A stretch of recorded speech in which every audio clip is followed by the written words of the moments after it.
அனைத்து தாய் தமிழ் உறவுகள் அனைவருக்கும் வணக்கம். இறுதி நேரத்தில் திடீரென குறைந்த வாக்கு சதவீதம். 1 ஆண்டு காலமாக நம்பிக்கையா இருந்த ரவீந்திரன் துரைசாமி திடீரென பேக் அடித்தார். இது குறித்து இந்த காலையில் முழுமையாக பேச போகிறோம். வாங்க வீடியோக்குள்ளே போகலாம். அரசியலை துல்லியமாக கணிப்பவர் அப்படிங்கிறது மிக மிக சொற்பமானவர்கள் தான். ஆனால் அரசியல் திறனாளர் ஐயா ரவீந்திரன் துரைசாமி அவர்கள் போலிங் ஆகிற ஓட்டிங் பெர்சன்டேஜை வைத்து என்ன மாதிரி அளவிசுது, என்ன மாதிரியான ட்ரெண்ட் இது போகும், எப்படி ஒவ்வொரு கட்சியும் வாக்குகளை பெறுவார்கள், யாருக்கு வெற்றியாக அமையும், யாருக்கு தோல்வியாக அமையும் அப்படிங்கிறத ரொம்ப துல்லியமாக கணிக்கக்கூடியவர். பெரும்பாலான அரசியல் கட்சி தலைவர்கள் அவர் பார்த்து கேட்டால் சரியாக கணிப்பார் அப்படிங்கிற போய் தான் அவர் தொடர்ந்து தங்களுடைய அரசியல் ஆலோசகராக வைத்திருக்காங்க. அந்த வகையில் இப்போ நாம் தமிழர் கட்சி தலைமை சீமான் அவர்களுக்கு ஒரு மிகப்பெரிய பக்கபலமாக இருப்பவர்னா அது ரவீந்திரன் துரைசாமி தான். அந்த அளவுக்கு சீமான் அவர்கள் 17% வாக்குகளை வாங்கி இந்த தேர்தலில் தன்னை மிகப்பெரிய ஆளுமையாக நிரூபிப்பார் அப்படிங்கிறத கடந்த ஆண்டிலிருந்து ஐயா ரவீந்திரன் துரைசாமி தான் தெளிவாக சொல்லிட்டு வந்துட்டு இருக்காரு.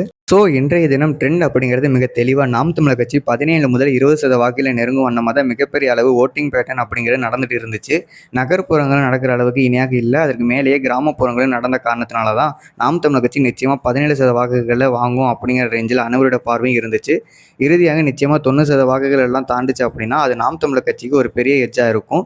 அது 17 முதல் 20 அசால்ட்டாக தாண்டிடும் அப்படிங்கிற நிலையில் இறுதியாக ஓட்டிங் பெர்சன்டேஜ் அப்படிங்கிறது 85% சுருங்கிய காரணத்தினால நாம் தமிழர் கட்சி டபுள் டிஜிட்டை தாண்டும் அப்படிங்கிற ரேஞ்சில் தன்னுடைய ஸ்டூடெண்ட் கிட்ட ரவீந்திரன் துரைசாமி அவர்கள் சொன்னதாக இப்போ தகவல் வந்திருக்கு.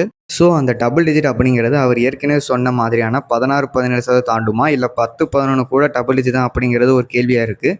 ஸோ இந்த வாக்கு சதவீதம் அப்படிங்கிறது 90 தாண்டி பதியப்படும் அப்படிங்கிற ரேஞ்சில் போனது ஏன் திடீர்னு 85 ஆனது அப்படிங்கிறது இப்போ மிகப்பெரிய ஒரு கேள்வியாக இருக்குது. இதில் ஏதோ ஆளுங்கட்சியின் சதி இருக்குமோ அப்படிங்கிற துணியிலும் பல்வேறு தம்பிகள் கேள்விகளையும் எழுப்பதையும் பார்க்க முடியுது. ஆனால் பெரும்பாலான அரசியல் நோக்குகள் நாம் தமிழர் கட்சி கடந்த முறை வாங்கிய 8% வாக்குகளை கடந்து 1% கூட வாங்கினாலே அது நாம் தமிழர் கட்சிக்கு நிச்சயமாக மிகப்பெரிய வெற்றி தான். ஸோ டபுள் டிஜிட்லாம் நாம் தமிழர் கட்சி வாங்குறது அப்படிங்கிறது நிச்சயமாக அவர்களோட ஒரு வரலாற்று சாதனையாக தான் இருக்கும். ஏன்னா ஆளுங்கட்சியும் சரி எதிர்கட்சியும் சரி பெரிய அளவு பணப்பலத்தை உபயோகித்தாங்க. அதே மாதிரி புதிதாக வந்த நடிகர் விஜய் கட்சியினரும் அதே மாதிரி பணபலத்தை ஒரு சில தொகுதியில் உபயோகித்தாங்க. ஸோ அப்படி இருக்கும் பொழுது கூட ஒரு பைசா கூட கொடுக்காம நாம் தமிழர் கட்சி இந்த தேர்தலில் 10% வாக்குகளை எல்லாம் தாண்டிச்சு அப்படின்னா நிச்சயமாக ஒரு வரலாற்று சம்பவமாக தான் இருக்கும்.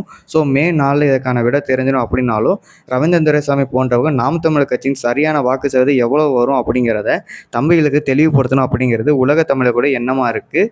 இது போன்ற செயல்கள் உடனுக்குடன் தெரிஞ்சுக்கணுன்னா அரசியல் கற்றுக்கொள் சேனலை சப்ஸ்கிரைப் செய்யவும். நன்றி, வணக்கம்.